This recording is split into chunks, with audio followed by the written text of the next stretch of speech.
étudiantes qui se sont rassemblées dans le cadre d'une grève féministe qu'on veut faire dans notre haute école, à l'IEX, qui est une école de communication et journalisme. C'est la première édition. Ouais. La première grève de l'IEX. Je pense que c'est nécessaire parce que même si notre école est quand même conscientisée sur la place des femmes et des minorités de genre dans la société, clairement il manque un bon travail à faire. Ils sont conscientisés, mais le système est toujours bien patriarcal, Ouais. les hommes par des hommes, donc on est là pour changer ça. Voilà. Les points principaux, c'est des mesures contre les discriminations faites aux femmes et aux minorités de genre. Il y a des mesures contre la précarité et des discriminations dans le milieu étudiant, aussi dans le milieu du travail, et aussi des mesures... Travailleuses de la sous-traitance. Oui, bien sûr. On s'est inspiré des revendications que le 8 mars EP a publiées. Mais c'est le groupe étudiantes qui l'ont écrit. Mais on a précisé par mail et sur nos pages que c'est parce qu'en fait on n'avait ni professeurs-professeuses, ni travailleurs-travailleuses avec nous et que l'année prochaine, s'il y en a qui veulent venir en fait à la grève, qu'on se rassemble pour écrire les revendications tous et toutes ensemble. Quoi. Parce que c'est pas écrire des revendications à leur place, on n'est pas dans leur situation. Nous sommes fiers et féministes, radicales et en colère. Bien, moi c'est Alicia Aguirre, je fais partie de l'association Merveilleuse, qui est une association qui a débuté il y a quelques années, en fait en nous rendant compte que nous avions le même passif, la même histoire, soit de violence conjugale, soit de problèmes liés à la justice, de ce qu'on appelle des enfantements, des mères à qui on a pris leurs enfants.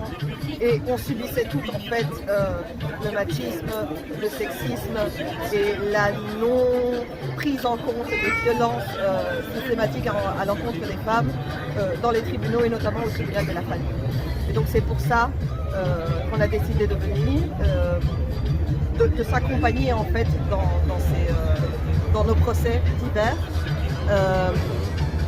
Ce qui nous permettait en fait de ne pas être seuls face à tout cet appareil judiciaire, cette montagne de patriarcat judiciaire qui défend la structure familiale. Et nous, on était tout seuls en fait par rapport à tout ça. D'autant plus que dans la structure patriarcale, voilà, on est des menteuses, on essaie de soutirer de l'argent, enfin, il y a toute une construction symbolique derrière tout ça. Et donc c'est ça qu'on voulait casser en étant sorores l'une avec l'autre et en s'accompagnant.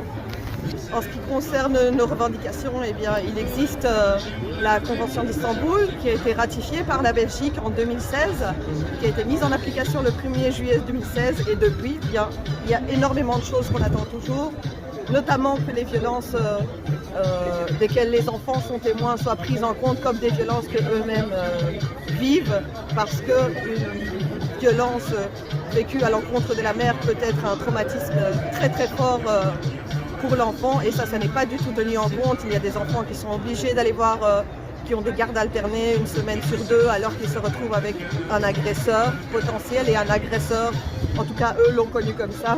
Et ce sont toutes des choses qui ne sont pas prises en compte de la part du tribunal de la famille.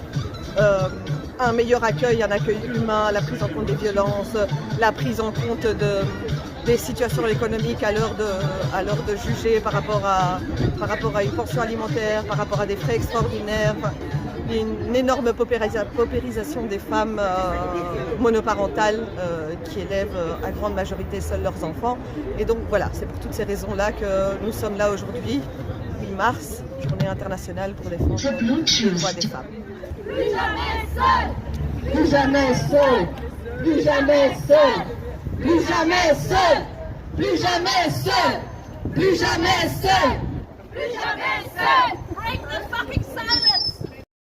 Dans la moitié de la Pologne, à l'est de la Vistule, on ne trouve même pas des cabinets de gynécologues qui prescrivaient des pilules. Je ne parle pas de la pilule L-Lawan, je parle de la pilule normale pour se protéger contre une grossesse non volontaire. Donc vraiment, la situation devient comme dans un régime de Ceausescu où c'était justement puni avec la prison. Je ne suis pas fière de ce que le monde politique a imposé aux femmes. qui sont quand même 20 millions dans un pays de 36.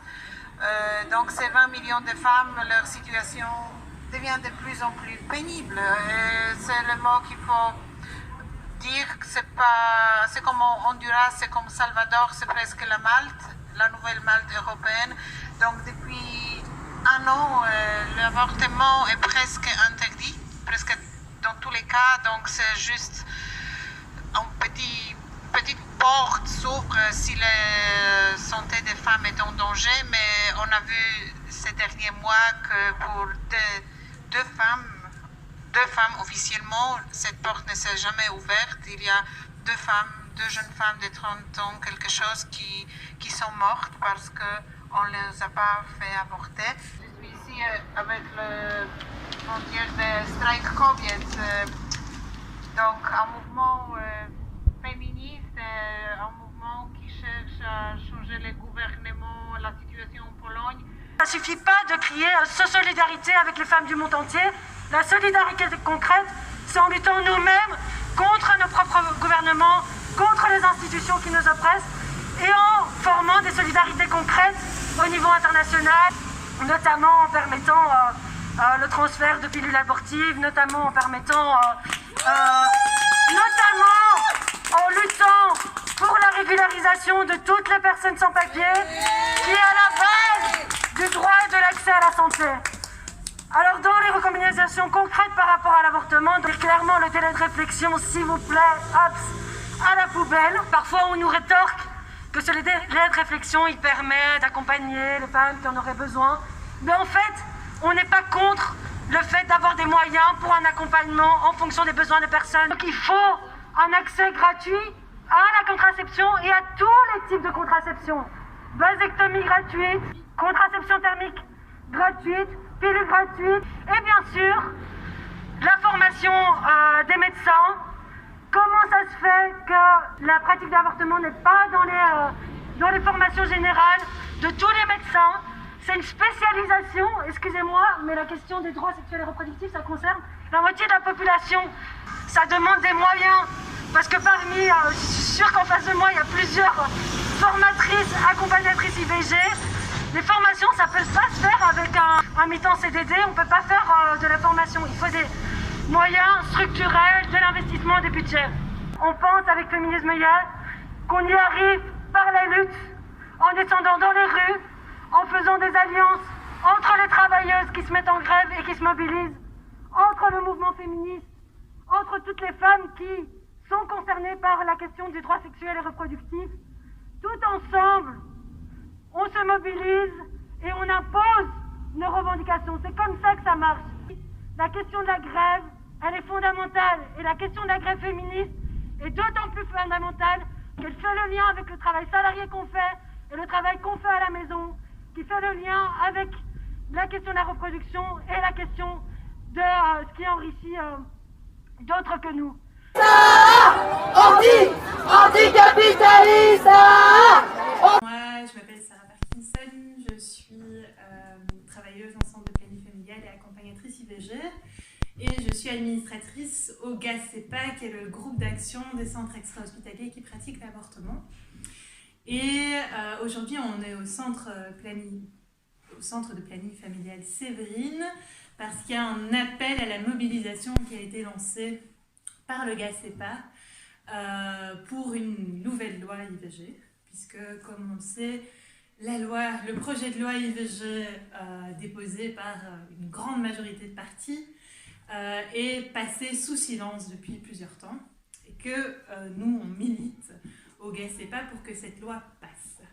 Alors concrètement, ce qu'on demande, c'est un allongement du délai légal qui est aujourd'hui fixé à 14 semaines et on veut que l'allongement soit à 20 semaines.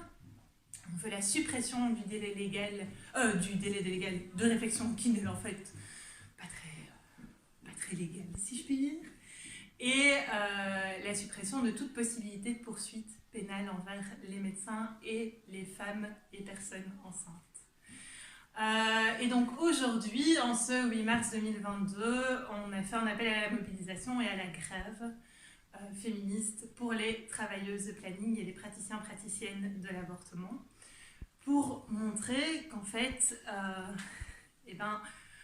si on s'arrête, il n'y a plus d'accès à l'IVG, et que cet accès, de toute façon, il est conditionné, et qu'on en a marre qu'il soit conditionné, que l'IVG est un droit fondamental, qu'une personne a tout à fait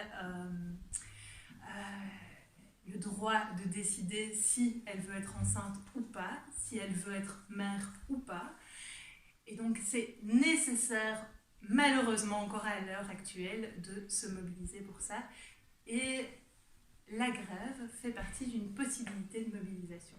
Plein d'autres possibilités de mobilisation et pour faire pression, mais la grève fait partie des mobilisations possibles.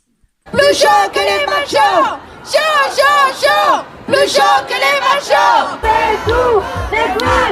Déteste la police!